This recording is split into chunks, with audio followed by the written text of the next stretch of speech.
ನಮಸ್ಕಾರ ಸ್ನೇಹಿತರೆ, MJ ಕನ್ನಡ ಚಾನಲ್ಗೆ ನಿಮಗೆ ಸ್ವಾಗತ. ಭಗವಂತ ಮತ್ತು ಭಕ್ತನ ಸಂಬಂಧ ಬಹಳ ವಿಚಿತ್ರವಾದದ್ದು. ಕೆಲವೊಮ್ಮೆ ದೇವರು ನಿಮ್ಮನ್ನು ಹೂವಿನ ಹಾಸಿಗೆಯ ಮೇಲೆ ನಡೆಸಿದರೆ, ಇನ್ನು ಕೆಲವೊಮ್ಮೆ ಮುಳ್ಳಿನ ಹಾದಿಯಲ್ಲಿ ಪರೀಕ್ಷಿಸುತ್ತಾನೆ. ಅವನು ನಮ್ಮ ಸರ್ವಸ್ವವನ್ನು ಕಸಿದುಕೊಂಡಂತೆ ಅನಿಸಿದಾಗ ಅದರ ಹಿಂದೆ ಒಂದು ದೊಡ್ಡ ದೈವಿಕ ಲೀಲೆ ಅಡಗಿರುತ್ತದೆ. ಇಂದು ನಾವು ಕೇಳಲಿರುವ ಕತೆ ಅಂತಹದೇ ಒಬ್ಬ ಅಪ್ರತಿಮ ಭಕ್ತನದ್ದು. ಅವನ ಹೆಸರು ಶಿಲ್ಪದೇವ. ಕಲ್ಲನ್ನು ಕೃಷ್ಣನಾಗಿಸುವ ಕಲೆ ಅವನಿಗೆ ದೈವದತ್ತವಾಗಿ ಬಂದಿತ್ತು. ಅವನ ಕತೆ ನಮ್ಮೆಲ್ಲರ ನಂಬಿಕೆಯನ್ನು ಅಲುಗಾಡಿಸುವ ಮತ್ತು ಕೊನೆಗೆ ಇನ್ನಷ್ಟು ಬಲಪಡಿಸುವಂತಹ ಕತೆ. ಶಿಲ್ಪದೇವ ಕೇವಲ ಒಬ್ಬ ಶಿಲ್ಪಿಯಾಗಿರಲಿಲ್ಲ, ಅವನು ಪರಮ ಕೃಷ್ಣ ಭಕ್ತ. ಅವನ ಉಳಿ ಕಲ್ಲನ್ನು ತಟ್ಟಿದಾಗ ಅದರಿಂದ ಸಂಗೀತ ಹೊರಹೊಮ್ಮುತ್ತಿತ್ತು. ಅವನು ಕೆತ್ತಿದ ಕೃಷ್ಣನ ವಿಗ್ರಹಗಳನ್ನು ನೋಡಿದರೆ ಅವು ಕಲ್ಲಿನ ಮೂರ್ತಿಗಳೇ ಅಲ್ಲ, ಸಾಕ್ಷಾತ್ ಕೃಷ್ಣನೇ ಬಂದು ನಿಂತಿದ್ದಾನೆ ಎನ್ನಿಸುತ್ತಿತ್ತು. ಅವನ ಖ್ಯಾತಿ ದೇಶದೆಲ್ಲೆಡೆ ಹರಡಿ ರಾಜಧಾನಿಯಲ್ಲಿ ನಿರ್ಮಾಣವಾಗುತ್ತಿದ್ದ ಬೃಹತ್ ಕೃಷ್ಣ ದೇವಾಲಯದ ಗರ್ಭಗುಡಿಯ ವಿಗ್ರಹವನ್ನು ಕೆತ್ತುವ ಜವಾಬ್ದಾರಿ ಅವನಿಗೆ ಸಿಕ್ಕಿತ್ತು. ಶಿಲ್ಪದೇವನಿಗೆ ಇದು ತನ್ನ ಜನ್ಮ ಸಾರ್ಥಕವಾಗುವ ಕ್ಷಣವೆನಿಸಿತು. ಜಗತ್ತೇ ಮೆಚ್ಚುವಂತಹ, ನೋಡಿದ ತಕ್ಷಣ ಭಕ್ತಿಯನ್ನು ಉಕ್ಕಿಸುವಂತಹ ಒಂದು ತ್ರಿಭಂಗಿ ಕೃಷ್ಣನ ವಿಗ್ರಹವನ್ನು ನಿರ್ಮಿಸಲು ಸಂಕಲ್ಪ ಮಾಡಿದ. ಹಗಲು ರಾತ್ರಿ ಊಟ ನಿದ್ದೆ ಬಿಟ್ಟು 5 ವರ್ಷಗಳ ಕಾಲ ತಪಸ್ಸಿನಂತೆ ಆ ವಿಗ್ರಹವನ್ನು ಕೆತ್ತಿದ. ಅದು ಕೇವಲ ಒಂದು ವಿಗ್ರಹವಾಗಿರಲಿಲ್ಲ, ಅದು ಅವನ ಪ್ರಾಣ, ಅವನ ಭಕ್ತಿ, ಅವನ ಸರ್ವಸ್ವವಾಗಿತ್ತು. ಕೊನೆಗೂ ಆ ದಿವ್ಯಮೂರ್ತಿ ಸಿದ್ಧವಾಯಿತು. ಅದರ ಸೌಂದರ್ಯವನ್ನು ವರ್ಣಿಸಲು ಪದಗಳೇ ಸಾಲದು. ಆದರೆ ವಿಧಿಯ ಆಟವೇ ಬೇರೆ ಇತ್ತು. ವಿಗ್ರಹದ ಪ್ರತಿಷ್ಠಾಪನೆಗೆ ಇನ್ನೇನು 1 ವಾರ ಇರುವಾಗ ಒಂದು ದಿನ ರಾತ್ರಿ ಕಾರ್ಯಾಗಾರಕ್ಕೆ ಆಕಸ್ಮಿಕವಾಗಿ ಬೆಂಕಿ ಹತ್ತಿಕೊಂಡಿತು. ತನ್ನ ಜೀವಕ್ಕಿಂತ ಹೆಚ್ಚಾಗಿ ಪ್ರೀತಿಸಿದ ವಿಗ್ರಹವನ್ನು ಉಳಿಸಲು ಶಿಲ್ಪದೇವ ಬೆಂಕಿಯೊಳಗೆ ನುಗ್ಗಿದ. ಆದರೆ ಅವನ ಪ್ರಯತ್ನ ವಿಫಲವಾಯಿತು. ಬೆಂಕಿಯ ಕೆನ್ನಾಲಿಗೆಗೆ ಆ ದಿವ್ಯಮೂರ್ತಿ ಸಿಲುಕಿ ಕರಗಿ ಕಪ್ಪಾಗಿ ವಿರೂಪಗೊಂಡಿತ್ತು. ಅದನ್ನು ಉಳಿಸಲು ಹೋಗಿ ಶಿಲ್ಪದೇವನ 2 ಕೈಗಳು ಸುಟ್ಟು ಹೋದವು. ವೈದ್ಯರು ಹೇಳಿದರು, ನಿನ್ನ ಕೈಗಳು ಮೊದಲಿನಂತೆ ಕೆಲಸ ಮಾಡುವುದಿಲ್ಲ, ಇನ್ನು ನಿನ್ನಿಂದ ಉಳಿ ಹಿಡಿಯಲು ಸಾಧ್ಯವಿಲ್ಲ ಎಂದು. ಒಂದೇ ರಾತ್ರಿಯಲ್ಲಿ ಶಿಲ್ಪದೇವ ತನ್ನ ಸರ್ವಸ್ವವನ್ನು ಕಳೆದುಕೊಂಡ. ತನ್ನ 5 ವರ್ಷಗಳ ತಪಸ್ಸು, ತನ್ನ ಕಲೆ, ತನ್ನ ಜೀವನದ ಗುರಿ ಎಲ್ಲವೂ ಬೂದಿಯಾಗಿತ್ತು. ಶಿಲ್ಪದೇವನಿಗೆ ತನ್ನ ಕೃಷ್ಣನ ಮೇಲೆಯೇ ಕೋಪ ಬಂತು. ಅವನ ಭಕ್ತಿ ದ್ವೇಷವಾಗಿ ಮಾರ್ಪಟ್ಟಿತು.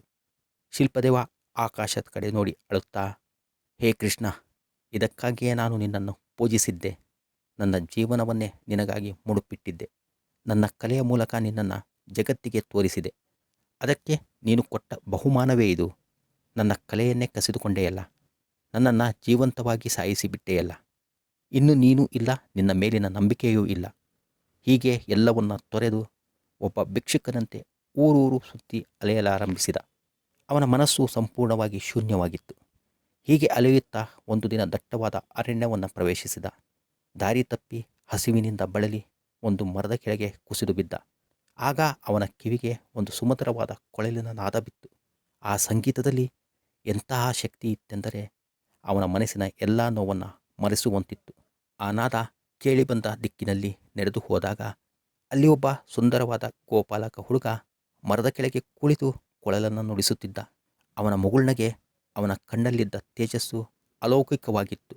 ಹುಡುಗ ಕೊಳಲು ನುಡಿಸುವುದನ್ನು ನಿಲ್ಲಿಸಿ ಶಿಲ್ಪದೇವನನ್ನು ನೋಡಿ ಮುಗುಳ್ನಗೆಯೊಂದಿಗೆ, ಏಕೆ ಅಯ್ಯ ಇಷ್ಟು ದುಃಖ, ಯಾವುದನ್ನು ಕಳೆದುಕೊಂಡು ಹೀಗೆ ಅಲೆಯುತ್ತಿರುವಿ ಎಂದಾಗ ಶಿಲ್ಪದೇವ ಸಿಟ್ಟಿನಿಂದ, ನಿನಗೇನು ಗೊತ್ತು ನನ್ನ ನೋವು?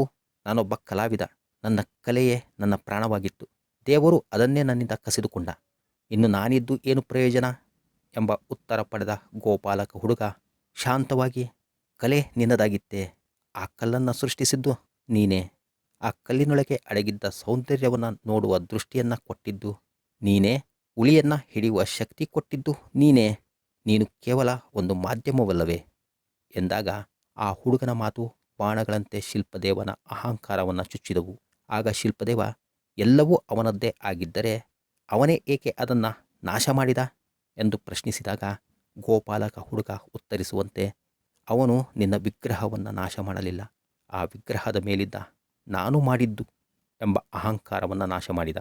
ನೀನು ಕೆತ್ತಿದ್ದು ಕಲ್ಲಿನ ಕೃಷ್ಣನನ್ನು, ಆದರೆ ಪೂಜಿಸುತ್ತಿದ್ದದ್ದು ನಿನ್ನ ಕಲೆಯನ್ನೇ.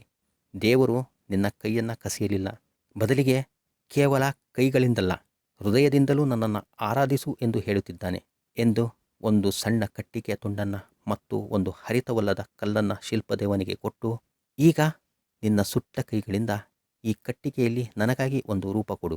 ಅದು ಸುಂದರವಾಗಿರಬೇಕಿಲ್ಲ, ಅದರಲ್ಲಿ ನಿನ್ನ ಪ್ರೀತಿ ಇದ್ದರೆ ಸಾಕು ಎಂದ. ಶಿಲ್ಪದೇವನಿಗೆ ಸಾಧ್ಯವಾಗಲಿಲ್ಲ. ಅವನ ಕೈಗಳು ನಡುಗುತ್ತಿದ್ದವು. ಅವನು ಅಸಹಾಯಕನಾಗಿ ಅತ್ತ. ಕೊನೆಗೆ ತನ್ನೆಲ್ಲ ಪ್ರಯತ್ನವನ್ನು ಬಿಟ್ಟು ಕಣ್ಣು ಮುಚ್ಚಿ ಶರಣಾದ. ಕೃಷ್ಣ, ನನ್ನಿಂದ ಸಾಧ್ಯವಿಲ್ಲ, ಎಲ್ಲವೂ ನೀನೇ ಎಂದುಕೊಂಡು ಪ್ರೀತಿಯಿಂದ ಆ ಕಟ್ಟಿಗೆಯನ್ನು ಸವರಿದ. ಅವನು ಕಣ್ಣು ತೆರೆದಾಗ ಒಂದು ಪವಾಡವೇ ನಡೆದಿತ್ತು. ಅವನ ಕೈಲಿದ್ದ ಕಟ್ಟಿಗೆಯ ತುಂಡು ಒಂದು ದಿವ್ಯವಾದ ಕೊಳಲಾಗಿ ಮಾರ್ಪಟ್ಟಿತ್ತು. ಅವನು ತಲೆ ಎತ್ತಿ ನೋಡಿದಾಗ ಎದುರಿಗೆ ಆ ಗೋಪಾಲಕ ಹುಡುಗನಿರಲಿಲ್ಲ. ಬದಲಿಗೆ ಶಿಲ್ಪದೇವನು ಯಾವ ತ್ರಿಭಂಗಿ ರೂಪವನ್ನು ಕೆತ್ತಿದ್ದನೋ ಅದೇ ರೂಪದಲ್ಲಿ, ಮುಖದಲ್ಲಿ ಅದೇ ಮುಗುಳ್ನಗೆಯೊಂದಿಗೆ ಸಾಕ್ಷಾತ್ ಶ್ರೀಕೃಷ್ಣನೇ ನಿಂತಿದ್ದ. ಶ್ರೀಕೃಷ್ಣ ಪ್ರೀತಿಯ ಧ್ವನಿಯಲ್ಲಿ, ಶಿಲ್ಪದೇವ, ನೀನು ಕಲ್ಲಿನಲ್ಲಿ ನನ್ನನ್ನು ಹುಡುಕುತ್ತಿದ್ದೆ, ಆದರೆ ನಾನು ನಿನ್ನ ಭಕ್ತಿಯಲ್ಲಿ ನಿನಗಾಗಿ ಕಾಯುತ್ತಿದ್ದೆ. ನಿನ್ನ ಕೈಗಳಲ್ಲಿದ್ದ ಕಲೆ ಹೋದಾಗ ನೀನು ನಿನ್ನ ಹೃದಯದಿಂದ ನನ್ನನ್ನು ಕರೆದೆ. ಈ ಕೊಳಲು ನಿನ್ನ ಕೈಗಳಿಂದ ನಿರ್ಮಾಣವಾದದ್ದಲ್ಲ, ನಿನ್ನ ಶರಣಾಗತಿಯಿಂದ ಸೃಷ್ಟಿಯಾದದ್ದು. ಇದು ಜಗತ್ತಿಗೆ ಸಂಗೀತವನ್ನು ನೀಡುತ್ತದೆ ಅಂದಾಗ ಆ ದಿವ್ಯ ದರ್ಶನದಿಂದ ಶಿಲ್ಪದೇವನ ಜೀವನ ಪಾವನವಾಯಿತು. ಅವನ ಕೈಗಳ ನೋವು ಮಾಯವಾಯಿತು. ಆದರೆ ಅದಕ್ಕಿಂತ ಹೆಚ್ಚಾಗಿ ಅವನ ಮನಸ್ಸಿನಲ್ಲಿದ್ದ ಅಹಂಕಾರ ಮತ್ತು ದ್ವೇಷ ಮಾಯವಾಗಿ ಅಲ್ಲಿ ಭಕ್ತಿ ಮತ್ತು ಪ್ರೇಮದ ಹೊಳೆ ಹರಿಯಿತು. ಅವನು ಮತ್ತೆ ಶಿಲ್ಪಿಯಾಗಲಿಲ್ಲ. ಬದಲಿಗೆ ಕೃಷ್ಣ ಕೊಟ್ಟ ಆ ದೈವಿಕ ಕೊಳಲನ್ನು ನುಡಿಸುತ್ತಾ, ಅವನ ಲೀಲೆಗಳನ್ನು ಹಾಡುತ್ತಾ ಊರಿಂದ ಊರಿಗೆ ಸಂಚರಿಸುವ ಒಬ್ಬ ದಾಸನಾದ. ಅವನ ಸಂಗೀತವನ್ನು ಕೇಳಿದವರ ಮನಸ್ಸು ಪರಿವರ್ತನೆಯಾಗುತ್ತಿತ್ತು. ಸ್ನೇಹಿತರೆ, ಈ ಕಥೆಯ ಸಾರಾಂಶವಿದು. ದೇವರು ಕೆಲವೊಮ್ಮೆ ನಮ್ಮಿಂದ ನಮ್ಮ ಅತ್ಯಂತ ಪ್ರಿಯವಾದ ವಸ್ತುವನ್ನು ಕಸಿದುಕೊಳ್ಳುತ್ತಾನೆ. ಏಕೆಂದರೆ ಆ ವಸ್ತುವಿನ ಮೇಲಿನ ಮೋಹ ದೇವರ ಮೇಲಿನ ಪ್ರೀತಿಗಿಂತ ದೊಡ್ಡದಾದಾಗ ಅದು ಅಹಂಕಾರವಾಗುತ್ತದೆ. ದೇವರು ನಮ್ಮನ್ನು ಪರೀಕ್ಷಿಸುವುದು ನಮ್ಮನ್ನು ನೋಯಿಸಲು ಅಲ್ಲ, ಬದಲಿಗೆ ನಮ್ಮನ್ನು ಶುದ್ಧೀಕರಿಸಲು, ನಮ್ಮಲ್ಲಿರುವ ನಾನು ಎಂಬುದು ಅಳಿಸಿ ಎಲ್ಲವೂ ನೀನೇ ಎಂಬ ಶರಣಾಗತಿ ಭಾವವನ್ನು ಮೂಡಿಸಲು. ನಿಮ್ಮ ಜೀವನದಲ್ಲೂ ಕಷ್ಟಗಳು ಬಂದಾಗ ಇದು ಆ ಪರಮಾತ್ಮನ ಲೀಲೆ ಎಂದು ಭಾವಿಸಿ ನಿಮ್ಮ ಕರ್ತವ್ಯವನ್ನು ಮಾಡಿ ಫಲವನ್ನು ಅವನಿಗೆ ಅರ್ಪಿಸಿ. ಖಂಡಿತ ಅವನು ನಿಮ್ಮನ್ನು ಕೈ ಹಿಡಿದು ನಡೆಸುತ್ತಾನೆ. ಈ ದೈವಿಕ ಕತೆ ನಿಮ್ಮ ಮನಸ್ಸಿಗೆ ಶಾಂತಿಯನ್ನು ನೀಡಿದ್ದರೆ ದಯವಿಟ್ಟು ಈ ವಿಡಿಯೋವನ್ನು ಲೈಕ್ ಮಾಡಿ ಮತ್ತು ಶೇರ್ ಮಾಡಿ. ಸದಾ ಇಂತಹ ವಿಡಿಯೋಗಳನ್ನು ವೀಕ್ಷಿಸಲು MJ ಕನ್ನಡ ಚಾನಲನ್ನು ಸಬ್ಸ್ಕ್ರೈಬ್ ಮಾಡಿಕೊಂಡು ಜೈ ಶ್ರೀಕೃಷ್ಣ ಎಂದು ಒಂದು ಕಮೆಂಟ್ ಮಾಡುವಿರಾಗಿ ಆಶಿಸುತ್ತಾ ಧನ್ಯವಾದಗಳೊಂದಿಗೆ ಕೃಷ್ಣಾರ್ಪಣಮಸ್ತು.